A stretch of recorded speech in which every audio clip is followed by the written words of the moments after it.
All right, welcome back, everyone. We're diving deep today, and you know what that means. You're going deep on hugs. Yeah.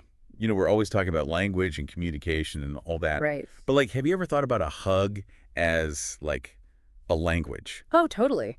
I mean, sometimes, words just aren't enough. Exactly. And that's what's so cool about what Ron Jackson says in his book, Food for Thought. Yeah, he dives into this whole idea. He does. He actually says it's a hug that speaks a million languages. Powerful stuff. Right. Yeah, And I think we've all had those moments, right? totally. Where, like, you just don't know what to say.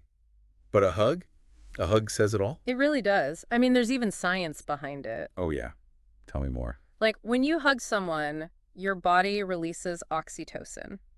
Roxy, what? Oxytocin. It's sometimes called the cuddle hormone, Oh, okay. and it plays a huge role in, like, social bonding and trust and all that good stuff. So it's like a chemical hug, too. Pretty much. It's like a biological reinforcement of that connection. Wow, that's amazing. And Jackson also talks about hugs being, like, universal. Yeah, he makes this point about how they transcend cultural and linguistic barriers. Which is really interesting, because I know some cultures aren't as, huggy as others. That's true.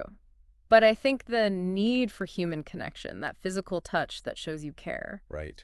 that seems to be pretty universal, you Right. know? Like, regardless of where you're from, a hug can say, hey, I'm here for you. And it's not always about, like, comforting someone either. No, definitely not. Like, we hug when we're celebrating, too. Exactly. Think about those moments of like intense joy or when Yeah. something sad happens, Yeah. when words just don't seem enough. That's when a hug can express that shared understanding. We're in this together. Exactly. That sense of solidarity that's hard to put into It's words. so powerful. Now, Jackson doesn't just want us to, like, think about all this, right? No, he wants us to take action. He does. So for our listeners out there, how can they actually use these ideas about hugs in their lives?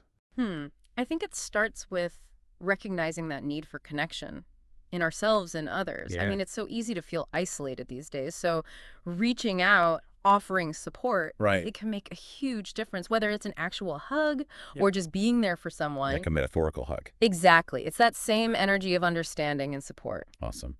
So as we wrap up our deep dive on hugs, what's the, like, key takeaway? I'd say it's that hugs are so much more than just a physical gesture.